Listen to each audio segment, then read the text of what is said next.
So we talked about maximizing our time. Last week we talked about gaining control and stopping procrastination. This morning, I want to talk to you about disciplining your thought life. How many of you want to see victory this year?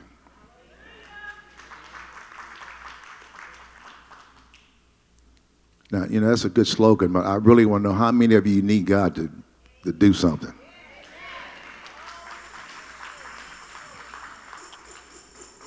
Yeah. Well, God wants to do that for us. In 1 Corinthians chapter 2, verse 16, the text says, "For who has known the mind of the Lord, that he may instruct him? But we have the mind of Christ." Paul says, we being God's people, have the capacity to have God's mindset. Amen. God wants us to have his mindset. He wants us to turn our thinking over to him. How many know that if we don't change our thinking, nothing will change for us?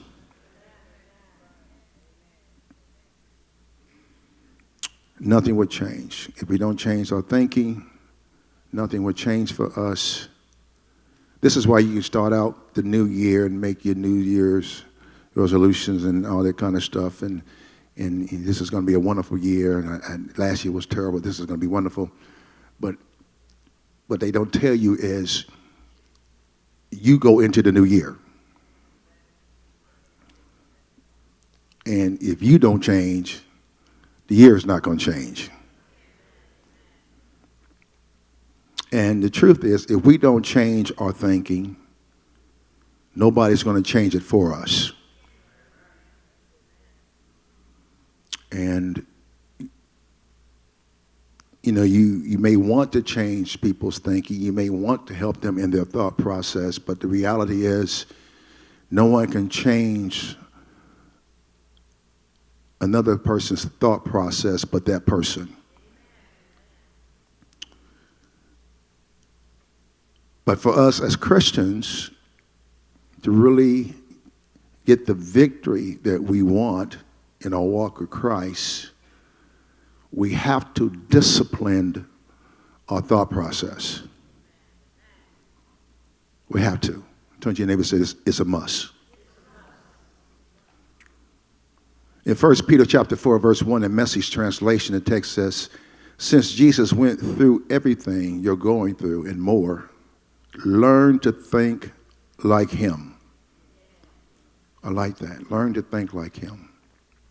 Proverbs chapter 23, verse 7, the text says, "For as he thinketh in his heart, so is he." We are what we think. 1 Peter chapter 1, verse 13, the NIV translation says, "Therefore, prepare your minds for action. Be self-controlled. Set your hope fully on the grace to be given you when Jesus Christ is revealed." It says, prepare your minds for action. Be self-controlled. I mean, know that if you don't discipline your thought process, if we don't discipline our thought process, our minds will take us places we don't need to go. Romans chapter 8, verse 6, the New Living Translation, the text says, "So letting your sinful nature control your mind leads to death, but letting the Spirit control your mind leads to life and peace." I like what Paul says here. He says, now, if you set your mind on earthly things, it's going to lead to death. But if we set our mind on spiritual things, it's going to lead to life and peace. So what Paul is really saying here in this text is that we act like what we think like. Now, here's the truth of it. as I lay this foundation, the devil really doesn't care if you come to church. Turn to your neighbor and say, neighbor, the devil don't care if you're here. He don't care if we sing all these anointed praise songs and worship songs and lift our hands and worship God, and he has no equal and there's none like him, and the devil don't care anything about that. The only thing he cares about is whether or not you change your thinking. Because if you change your mind, you change your ways. If you change your ways, he loses his grip. In Matthew chapter 16, verse 23, NIV translation, Jesus is speaking. He says, get behind me, Satan. You are a stumbling block to me. You do not have in mind the things of God, but the things of man. Jesus passed the test of making right decisions based on right thinking. When Peter tried to stop him from going to the cross, he looked at Peter, looked past Peter, and said, get behind me, Satan. Your mind is not, if your mind's not on spiritual things, well, let me put it this way.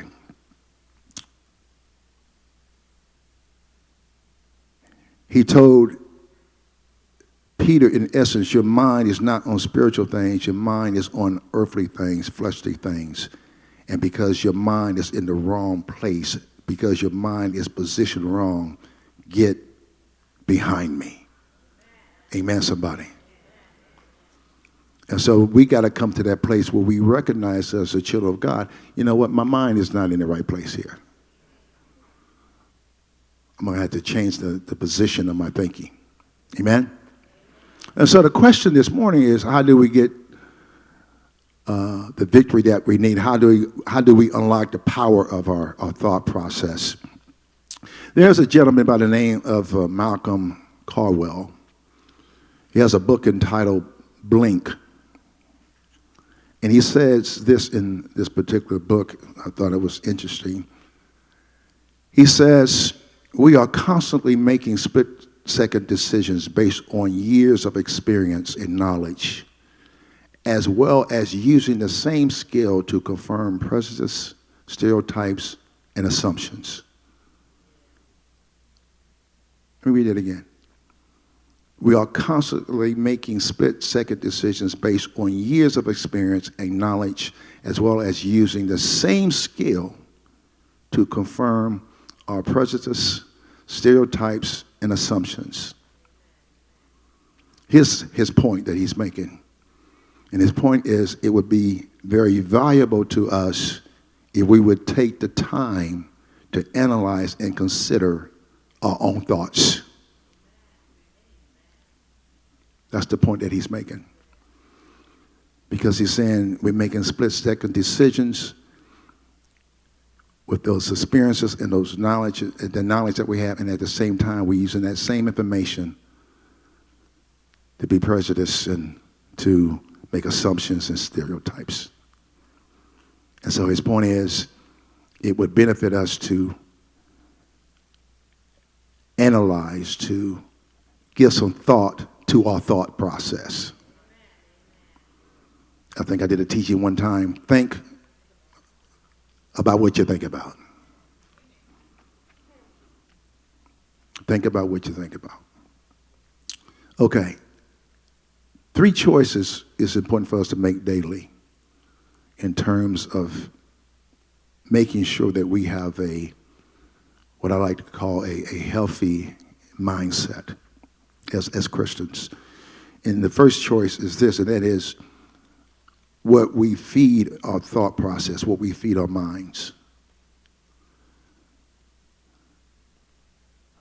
Since we met last Sunday, let's put it that way, since we gathered last Sunday, what have you fed your spirit, man? You don't have to answer. What have you fed your spirit, man? What have you fed your mind? What has gone into your psychic? since the last Sunday service? What have you taken in? Because that's key to disciplining your thought process.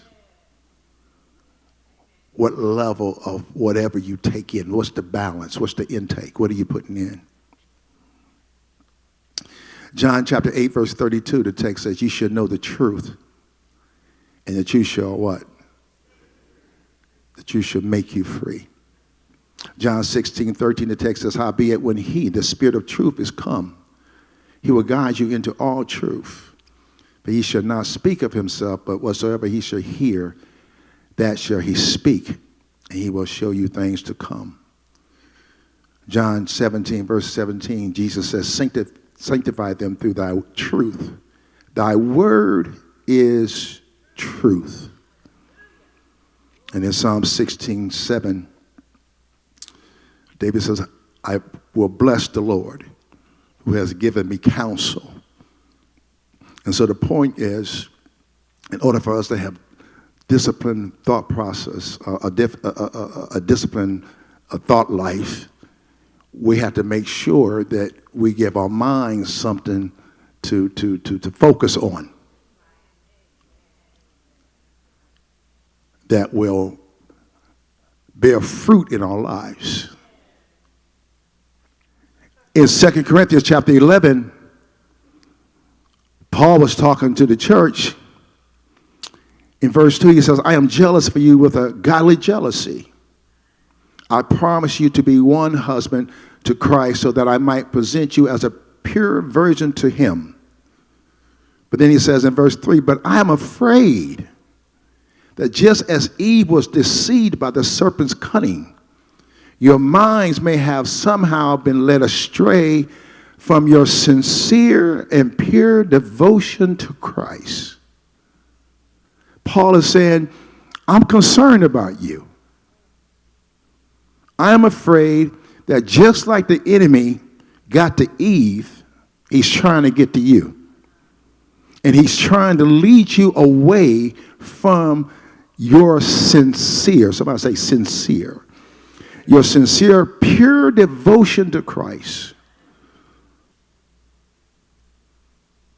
Paul is saying that Satan is trying to get to us just like he got to Eve.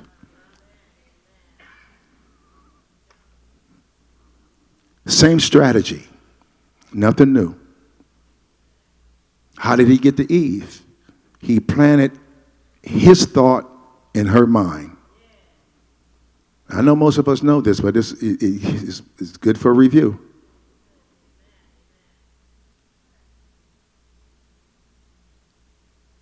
He plants his thoughts in our mind that are in direct violation of what God has said. And because we have the thought in our mind, we just assume it's ours. Every thought you have is not yours. And so we have the responsibility to reject, uproot, and dislodge every thought that's not compatible to the Word of God.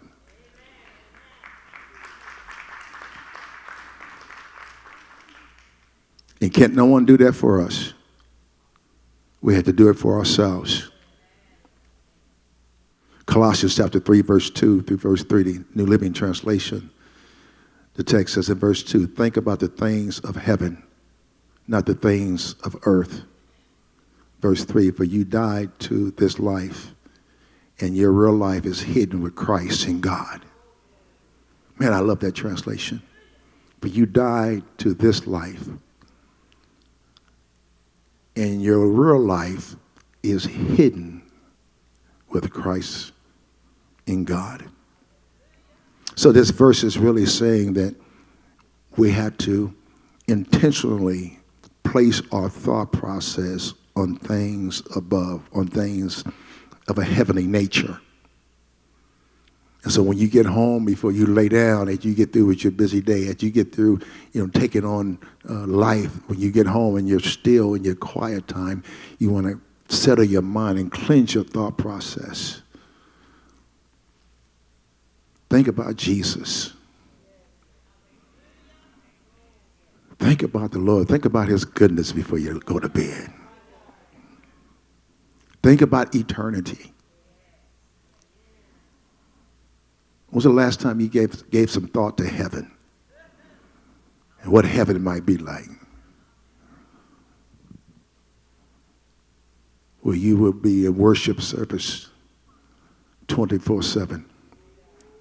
Holy, holy, holy, holy, holy, holy, holy, holy, Lord God Almighty. Now, if you don't like worship service, if you're one of those who come late because you don't like all that singing, I don't know what to tell you. He says in Philippians chapter 4, verse 8, I got to hurry. He says, finally, brethren, whatsoever things are true, whatsoever things are honest, whatsoever things are just, whatsoever things are pure, whatsoever things are lovely, whatsoever things are of a good report, if there be any virtue, and if there be any praise, think on these things. Hallelujah, somebody. I know we got to deal with issues of life. I know we got to take care of everyday stuff, but at the end of the day, you got to come back and set your mind for the next day. Hallelujah. Set your mind on things above. Amen. Philippians chapter 2, verse 5 says, let this mind be in you, which was also in Christ Jesus. God wants us to have the mind of Christ, to think like him. Come on, somebody.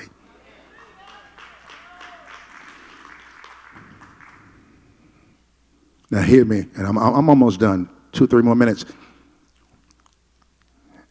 An educated man who has gone to school for 16, 20 years and has a doctor before their name can come and tell you this is what it is and this is how it's going to be.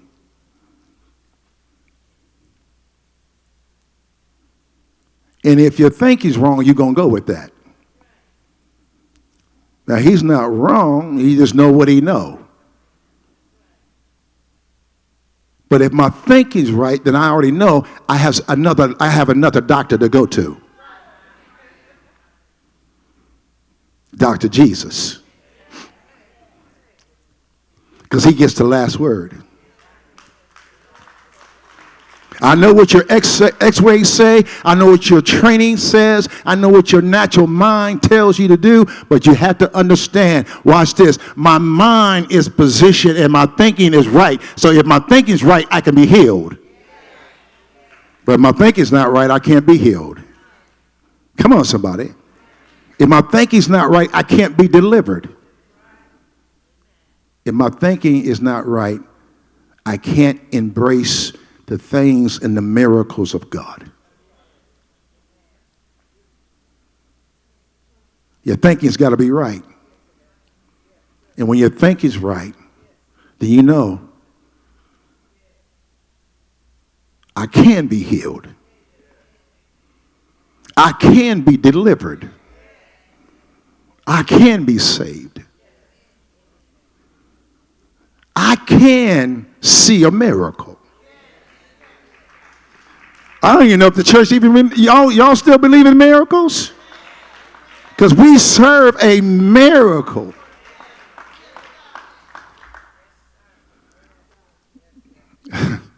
Some of y'all looking at me, that sounds good. No, I'm trying to tell you. I've seen him perform miracles. I mean, that's what he does. I mean, that's where he operates. He doesn't operate in the natural. He's the God of the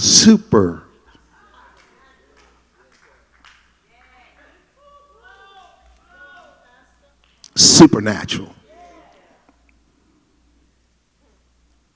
He's a miracle worker. I'm sorry, that just came out of me.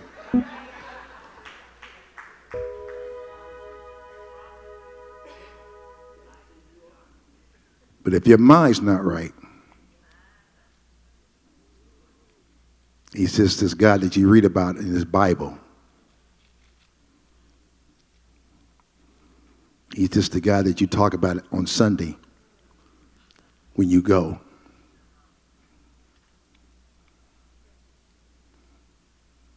But when your mind's right,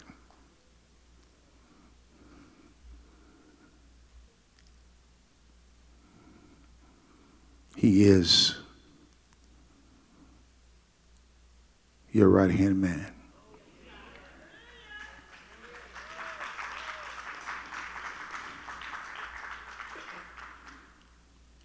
Let me close on this. Isaiah 50.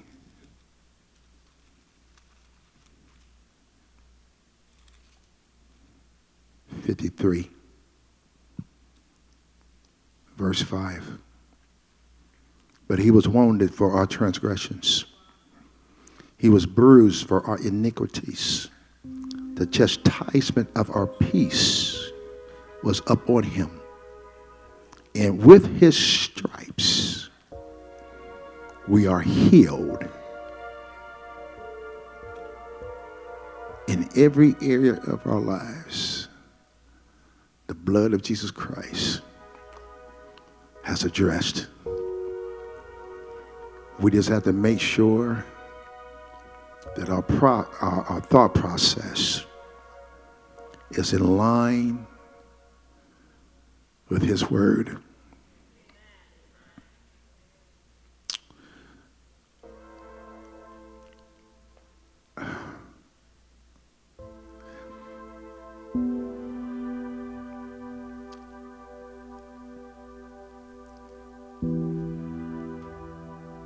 The only way for us to get the promises from this book in operation in our lives, where we can see with our physical eyes the manifestation of the promises of God, is for our thinking to be in line with what he has said.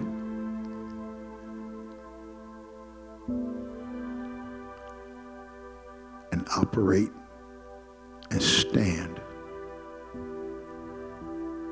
on what he has promised.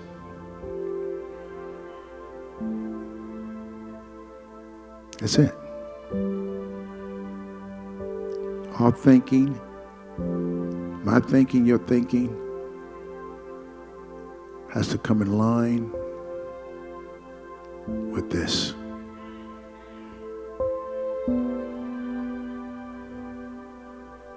If you add a but to it, I know what the word says, but.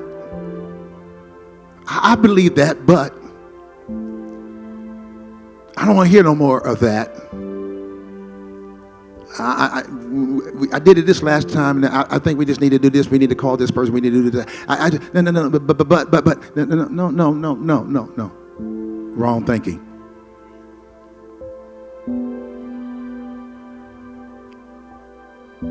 Let this mind be in you, which was also in Christ Jesus. In essence, and I'm done, he's just basically saying, give your mind over to Christ. Let Christ think through your mind, through the word. Amen. I'm done. Come on, let's give him a praise.